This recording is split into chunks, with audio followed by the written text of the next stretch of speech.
Prime time का हर news element और उसकी ऑप्टिमम डोज अब आपको मिलेगी प्राइम एट 4। नमस्कार, आपके साथ मैं हूं दिनेश वर्मा। सबसे पहले आज दिखा दें आपको क्या खास है आज मेन्यू में। हम आपको दिखाएंगे आईएस आतंकियों की गिरफ्तारी के बाद क्या बड़ा खुलासा हुआ। आईएस के स्लीपर सेल का पता चला, कौन है टारगेट पर। यह खबर पूरी डिटेलिंग के साथ आपके सामने होगी। कहां मिला नोटों का पहाड़, काली कमाई के कैश फ्लो पर कैसे हुआ प्रहार, पूरी खबर ब्यौरे के साथ प्राइम एट 4 में। और साथ ही दिखाएंगे पुणे में पोर्श वाली टक्कर पर बड़ी कार्रवाई, नाबालिग ड्राइवर पर क्या है लेटेस्ट अपडेट, डिटेल्स के साथ आपके सामने होगा। एक एक खबर आपके सामने होगी और इसके साथ ही दिखाएंगे 24 की लड़ाई में क्यों हुई महाचोर की एंट्री। कांग्रेस पर पीएम मोदी का बड़ा हमला, विपक्ष सत्ता में आया तो राम मंदिर पर लग जाएगा बाबरी ताला। 4 जून को विपक्ष ईवीएम पर ठीकरा फोड़ेगा। देश को एटम बॉम्ब से डराने की कोशिश कर रही है कांग्रेस। कहते हैं पाकिस्तान से डरो,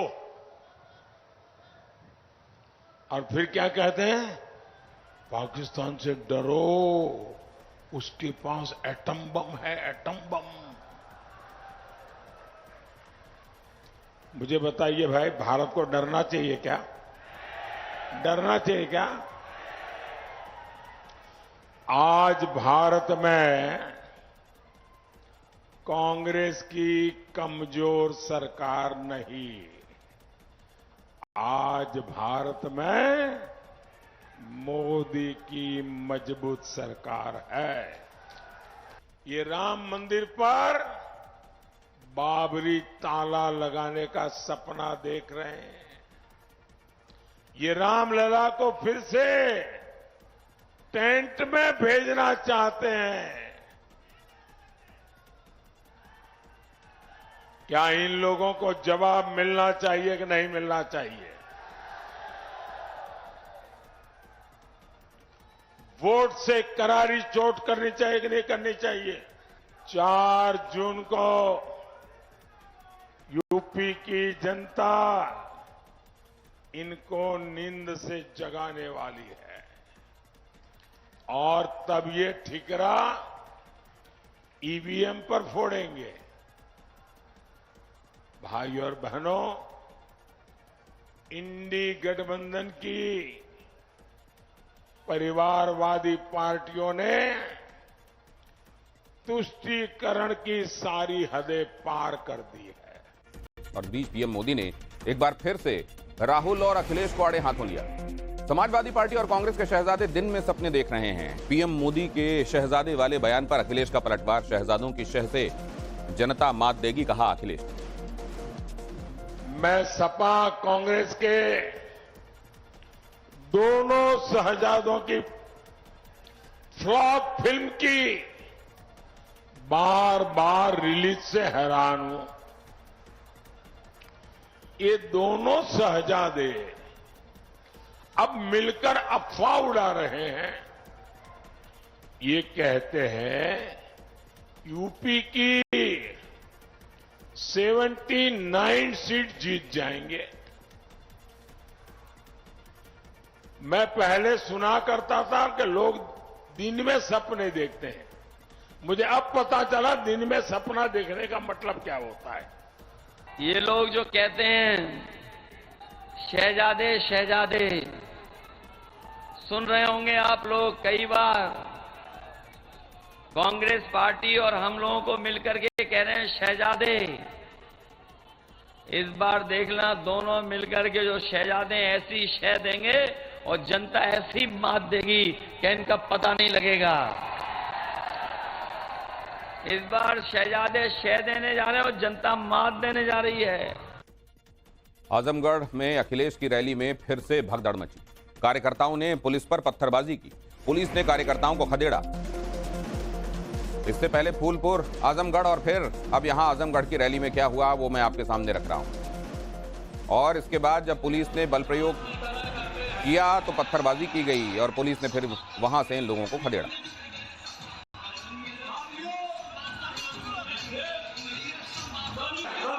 और उधर राहुल गांधी का पीएम मोदी पर बड़ा हमला। अग्निवीर योजना को लेकर पीएम पर वार किया गया। मोदी ने जवानों को मजदूरों में बदला, राहुल गांधी ने कहा। राहुल ने कहा कि इस योजना के आने के बाद अब सेना में 2 तरह के शहीद होंगे। राहुल बोले कि इंडी की सरकार आएगी, अग्निवीर योजना को उठाकर कूड़ेदान में फेंकेगी। नरेंद्र मोदी जी ने पहली बार हिंदुस्तान के जवानों को मजदूर में बदल दिया है। मजदूर में बदल दिया है। कहते हैं कि 2 तरीके के शहीद होंगे। और इधर पश्चिम बंगाल के डेबरा में गृहमंत्री अमित शाह की रैली हुई। डेबरा की रैली में अमित शाह ने टीएमसी को आड़े हाथों लिया। इंडी गठबंधन ने 12 लाख करोड़ का भ्रष्टाचार किया। शाह ने कहा मोदी पर 25 पैसे के भ्रष्टाचार का भी आरोप नहीं है, कहा अमित शाह ने। दूसरी ओर इंडी अलायंस लड़ रहा है, जिसमें तृणमूल कांग्रेस, कम्युनिस्ट, ये सारा गठबंधन। एक और नरेंद्र मोदी जी है, जो 23 साल से मुख्यमंत्री प्रधानमंत्री रहे, मगर उस पर 25 पैसे का भी भ्रष्टाचार का आरोप नहीं लगा। और दूसरी ओर 12 लाख करोड़ के घपले, घोटाले, भ्रष्टाचार करने वाले ये इंडी अलायंस और तृणमूल कांग्रेस है। और कलकत्ता हाई कोर्ट से ममता सरकार को बड़ा झटका लगा। बंगाल में रद्द होंगे 5 lakh OBC certificate. 5 lakh other backward class वाले प्रमाण पत्र जो जारी किए गए हैं वो रद्द होंगे। 2011 से जारी 5 लाख ओबीसी प्रमाण पत्र रद्द होंगे। 2010 से पहले के सभी ओबीसी प्रमाण पत्र मान्य होंगे। 2010 से पहले के ओबीसी श्रेणी वालों को ही आरक्षण मिलेगा। 2010 के बाद ओबीसी आरक्षण की नौकरियां जारी रहेंगी। और हाईकोर्ट के आदेश पर ममता बनर्जी का बड़ा बयान। कोर्ट का आदेश स्वीकार नहीं है, कहा ममता बनर्जी।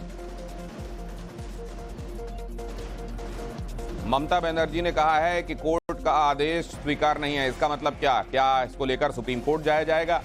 हाईकोर्ट के आदेश पर ममता बनर्जी कह रही हैं कि यह आदेश हमें स्वीकार नहीं है, कि 2011 के बाद के जो ओबीसी प्रमाण पत्र हैं वो रद्द होंगे। इसको लेकर क्या वेस्ट बंगाल की सरकार सुप्रीम कोर्ट जाएगी? और सुकांतो मजुमदार का ममता बनर्जी पर वार। ममता ने हिंदू समाज पर आक्रमण किया, कहा सुकांतो ने। ममता ने रामकृष्ण मिशन पर की थी टिप्पणी। पश्चिम बंगाल बीजेपी अध्यक्ष हैं सुकांतो मजुमदार। उन्होंने कहा कि रामकृष्ण मिशन पर टिप्पणी हिंदू समाज पर प्रहार के तौर पर ली जाएगी।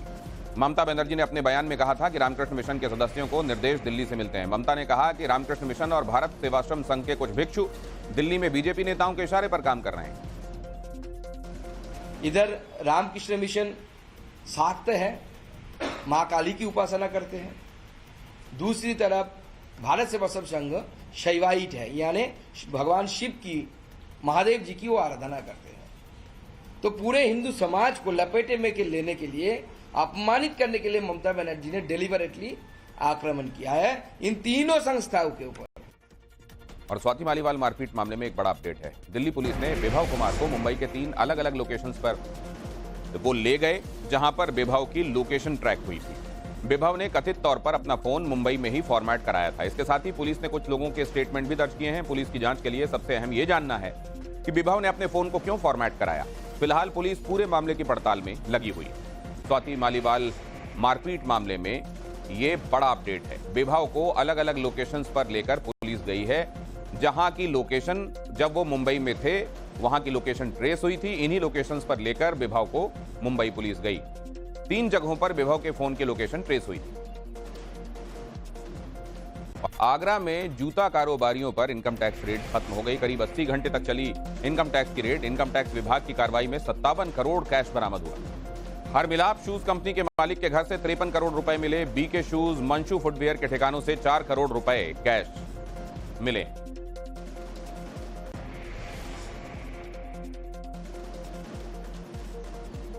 इनकम टैक्स की टीम ने आगरा में बड़ी कार्रवाई की। एक साथ कई शूज कंपनियों के ठिकानों पर छापेमारी हुई।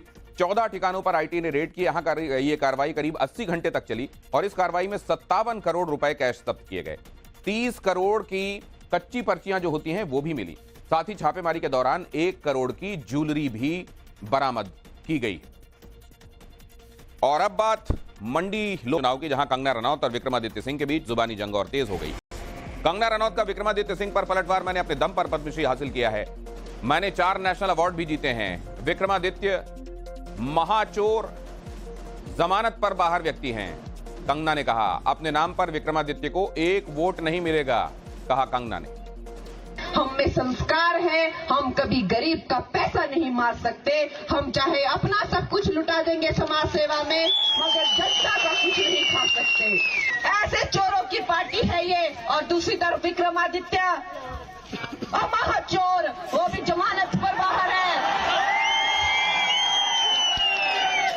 जमानत पर बाहर है ये लोग। मुझे कहते हैं कि तू अपवित्र है, फिल्मों में काम करती है। अरे मैंने तो अपनी योग्यता पर जो है पद्मश्री पाया है, 4 राष्ट्र पुरस्कार पाए हैं।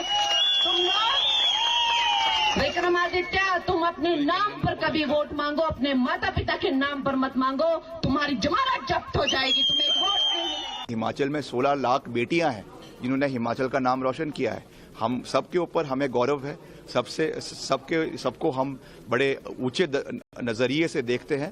तो कंगना जी को भी हम अपना नमस्कार कहते हैं, मगर जैसा मैंने कहा कि उनका मनोरंजन का समय अब हिमाचल में पूरा हो गया है। उन्होंने बहुत सी ऐसे बयान दिए हैं जिससे लोग लोटपोट होकर हंसते रुकते नहीं हैं। जो एक बड़े अच्छे कॉमेडियन हैं मुंबई में, कपिल शर्मा, उनको भी अच्छा कंपटीशन दे दिया है। और अब बात social media sensation Elvish Yadav.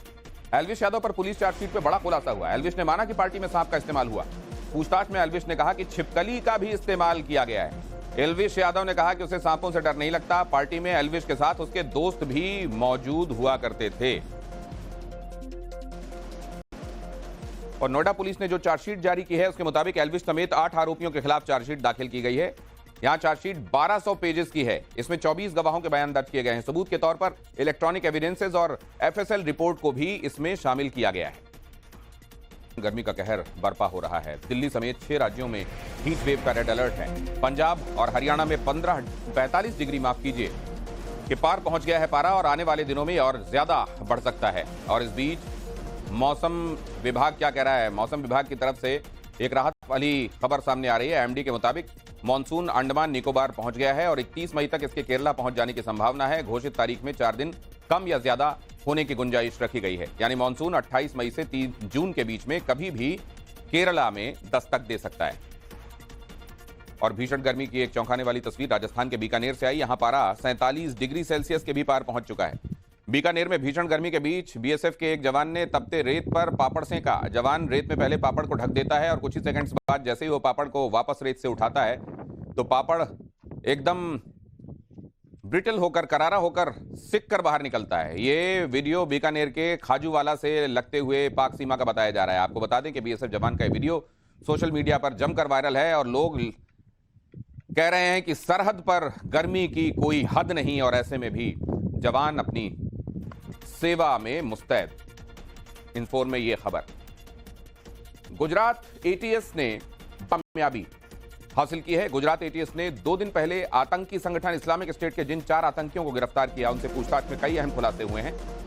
Gujarat ATS की जांच में आतंकियों पर बड़ा खुलासा। भारत में आत्मघाती हमले के लिए भेजा गया था।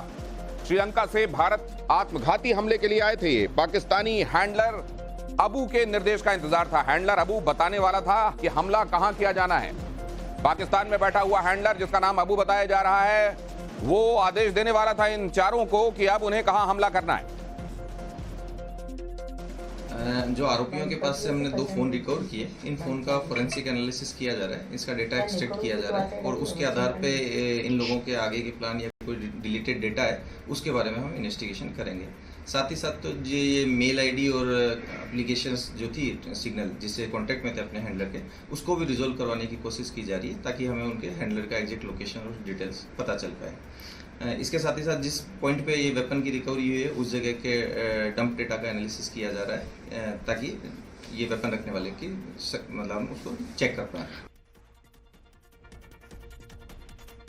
और श्रीलंका से भारत आए इस्लामिक स्टेट आतंकियों का मंसूबा कितना खतरनाक था, गुजरात एटीएस ने जांच में खुलासा किया। 2 दिन पहले अहमदाबाद एयरपोर्ट पर पकड़े गए आतंकियों के हवाले से क्या खुलासा हुआ है वो बहुत जल्दी आपके सामने रखता हूं मैं। भारत में आईएस के स्लीपर सेल्स एक्टिव हैं।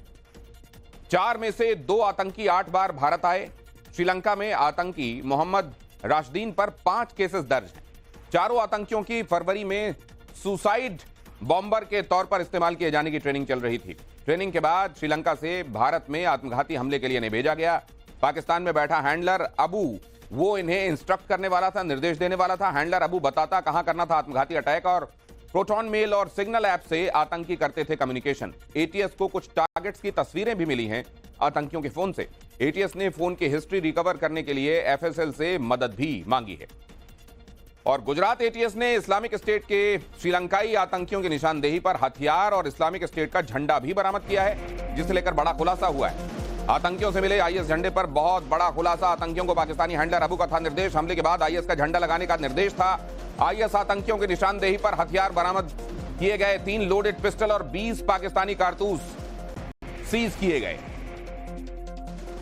एक बड़ी सफलता कहीं ना कहीं गुजरात एटीएस को मिली है, क्योंकि जो इन्फॉर्मेशन मिली है उस आधार पर इन चारों को गिरफ्तार कर दिया गया, पूछताछ की गई। उसके आधार पर एक लोकेशन और फोटोज कुछ इन हथियार के मिले हैं, उनको भी ताबे में लिया गया। हालांकि बताया जा रहा है कि इनके निशाने पर कुछ भारतीय जनता पार्टी और आरएसएस के नेता के साथ कुछ क्रिश्चियंस और यहूदी लोग भी थे। हालांकि ये अब तक कंफर्म नहीं है कि ये लोग किसको टारगेट बनाने आए थे, क्या किसी नेता को टारगेट बनाने आए थे या फिर किसी जगह पर हमला करने आए थे, ये अब तक साफ नहीं हो पा रहा है। और श्रीलंका से भारत आए इस्लामिक आतंकियों का आखिर टेरर प्लान क्या था, वो जान लीजिए। चारों आतंकी श्रीलंका के रहने वाले हैं। आईएसआईएस से चारों आतंकी बेहद ज्यादा प्रभावित थे। फरवरी 2024 में पाकिस्तानी हैंडलर अबू के ये संपर्क में आए और भारत में कहीं भी आतंकी हमला करने का अब इनका प्लान था। कुछ एक टारगेट्स इनके लिए सेट थे, उसकी तस्वीरें इनके फोन से रिकवर की जा रही हैं। सुसाइड बॉम्बर बनकर कहीं भी फटने के लिए अब ये तैयार थे, क्योंकि फरवरी से लगातार इनकी इस बात की ट्रेनिंग चल रही थी। इनका माइंड वॉश किया जा रहा था और इन्हें जाहिर है धर्म की चाशनी में लिपटी हुई वो गलत बातें सिखाई जा रही थी, जिसमें ये खुद को खत्म कर लें, दूसरों को मार डालें और उसको समझें कि ये तो बहुत अच्छा काम था। हैंडलर अबू ने आतंकियों को 4 लाख रुपए दिए थे। हमले के लिए श्रीलंका से इन्हें अहमदाबाद भेजा गया था और आत्मघाती हमले के लिए लोकेशन और फोटोज भी भेजे गए थे। अटैक वाली जगह आईएसआईएस का फ्लैग रख देने का निर्देश दिया गया था, ताकि बाद में ये स्थापित किया जा सके कि यह काम किसका है। आतंकियों को आत्मघाती हमले के लिए अगले निर्देश का इंतजार था, लेकिन उससे पहले ही ये नैब कर लिए गए। पुणे कार हादसे पर इस वक्त का एक बड़ा अपडेट आपको बता देता हूं। नाबालिग आरोपी पर स्याही फेंकी गई। कोर्ट से निकलते वक्त फेंकी गई स्याही। नाबालिग आरोपी के खिलाफ नारेबाजी भी हुई। आपको मालूम है कि ये पोर्श कार चला रहा था। पहले पुलिस ने मेडिकल में ये बताया था कि शराब पिए जाने की पुष्टि नहीं हुई, लेकिन बाद में पता चला था फुटेज के आधार पर, सीसीटीवी फुटेज जो होटल का जो निकाला गया उससे ये पता चला था कि इसने पहले होटल में शराब पी थी और उसके बाद ये स्टीयरिंग पर बैठा था। पुणे एक्सीडेंट केस में पुलिस का बड़ा एक्शन। नाबालिग ड्राइवर पर पुलिस ने नई धारा लगाई। मोटर व्हीकल एक्ट की धारा 185 को जोड़ा गया, सेक्शन 185। इसके तहत 6 महीने की सजा हो सकती है। माइनर आरोपी से पूछताछ करने वाली है पुलिस। और इस बीच पुणे एक्सीडेंट मामले में राजनीति तेज हो गई है। राहुल गांधी के सवाल उठाने पर फडणवीस ने पलटवार किया। राहुल गांधी ने इस पर सवाल उठाया, फडणवीस ने क्या कहा सुनिए। साल का बेटा पोर्श गाड़ी को शराब पी के चलाता है और 2 लोगों की हत्या करता है, तो उसे कहा जाता है कि ऐसे लिख दो। ऐसे ट्रक ड्राइवर से, बस ड्राइवर से क्यों नहीं लिखाते? उबर ड्राइवर, ऑटो ड्राइवर से क्यों नहीं लिखाते? ऊपर के न्यायालय ने उसका कॉग्निजेंस लेकर वापस एक review petition juvenile justice board के सामने चल रही है। जिन्होंने अंडर एज चाइल्ड को शराब दी, ऐसे लोगों को भी अरेस्ट किया गया है। जिस पिता ने गाड़ी दी उसको भी अरेस्ट किया गया है। तो मुझे लगता है कि पुलिस की तरफ से पूरी कार्रवाई हुई, लेकिन हर चीज में वोटों की राजनीति को लाने का जो प्रयास राहुल गांधी करते हैं, मुझे लगता है कि ये बहुत गलत है और उन्होंने इस घटना का जो राजनीतिकरण किया है, मैं उसकी भर्त्सना करता हूं। और इसी से जुड़ी एक और बड़ी अपडेट। पुणे में अवैध पब पर बुलडोजर एक्शन हुआ। कोरेगांव इलाके में अवैध पब तोड़े गए। पुणे पोस्ट केस के बाद एक्शन में है प्रशासन। अवैध पब पर पुणे नगर निगम की बड़ी कार्रवाई। यहां पर वही कार्रवाई होते हुए आप देख रहे हैं। कल 2 पब हुए हैं और फिलहाल कार्रवाई चल रही है। कोरेगांव पार्क में चल रही है, कल्याण नगर में चल रही है, मुंडवा में चल रही है और घोरपड़ी में भी चल रही है। अभी तक 2 पर कार्रवाई हो चुकी है। 2 पे हुआ, तीसरा चल रहा है। सिलसिला चल रहा है। जो दो पे कार्रवाई उनके नाम क्या थे? एक का ओरिला है और एक का अनवाइंड अभी जो चल रहा है वही है। और प्राइम एट 4 में अगली खबर यह कि नाबालिग को शराब परोसने के मामले में एक्शन लिया गया है। पुणे पुलिस ने 2 क्लब सील किए हैं। पुणे के कोसी और ब्लैक क्लब को सील किया गया। कोरेगांव पार्क इलाके में ये दोनों क्लब ऑपरेट किया करते थे। आरोप था कि इन क्लब्स में नाबालिगों को शराब परोसी जाती है। इससे पहले पुलिस ने FIR दर्ज की और उसके बाद एक्शन लेते हुए दोनों क्लब सील किए गए। और उधर जो मैंने आपको दिखाया जहां ध्वंस की कार्रवाई हुई वो भी अपनी जगह है। यहां कार्रवाइयां हो रही हैं, लेकिन सवाल ये है ये सब सांप निकलने पर लकीर पीटने जैसा तो नहीं। और आगे आपको दिखाएंगे अरविंद केजरीवाल को धमकी देने वाला पकड़ा गया, लेकिन उससे पहले एक बड़ी खबर आपको दिखा दूं। गुजरात के खेड़ा में भड़की भयावह आग से हड़कंप मचा हुआ है। काजीपुरा के गोदाम में आग से लाखों का नुकसान हुआ है। मौके पर दमकल विभाग की कई गाड़ियां मौजूद। देखिए जरा कितनी बड़ी आग, और इस आग का दायरा देखकर आपको यह भी अंदाजा लग जाएगा कि यह नुकसान कितना बड़ा हुआ होगा। खेड़ा में NH48 के पास एक ब्रांडेड कंपनी के वेयर हाउस में आग लगी तो आसपास के इलाकों में हड़कंप जैसी स्थिति बन गई, क्योंकि भीषण आग से उठ रहे धुएं के विकराल गुब्बारों को कई किलोमीटर दूर से साफ देखा गया। सामने आई तस्वीरों में भी आप देख पा रहे हैं कि पूरे गोदाम में आग भड़की हुई है। काबू पाने के लिए फायर ब्रिगेड की गाड़ियां मौजूद हैं। हालांकि आग कैसे लगी इसकी जानकारी सामने नहीं आई, लेकिन गनीमत यह है कि आग में अभी तक किसी की जान जाने के या जख्मी होने के, झुलसने के कोई खबर नहीं। सीएम अरविंद केजरीवाल को धमकी देने वाला अरेस्ट हो गया। आरोपी ने दिल्ली मेट्रो स्टेशन पर लिखी थी धमकी। नामी बैंक का मैनेजर है ये आरोपी। दिल्ली के मेट्रो स्टेशन और मेट्रो ट्रेन के अंदर अरविंद केजरीवाल के खिलाफ धमकी भरे मैसेजेस लिखने वाले शख्स को पुलिस ने धर दबोचा है। आरोपी का नाम अंकित गोयल है और वो 33 साल का है। रिपोर्ट्स की माने तो आरोपी पहले केजरीवाल का सपोर्टर हुआ करता था, लेकिन बीते कुछ समय से वो केजरीवाल से नाराज है और इसीलिए उसने मेट्रो स्टेशन में जगह जगह इस तरह के मैसेजेस लिखे थे। आरोपी पढ़ा लिखा है और जैसा मैंने आपको बताया एक बड़े बैंक में मैनेजर है।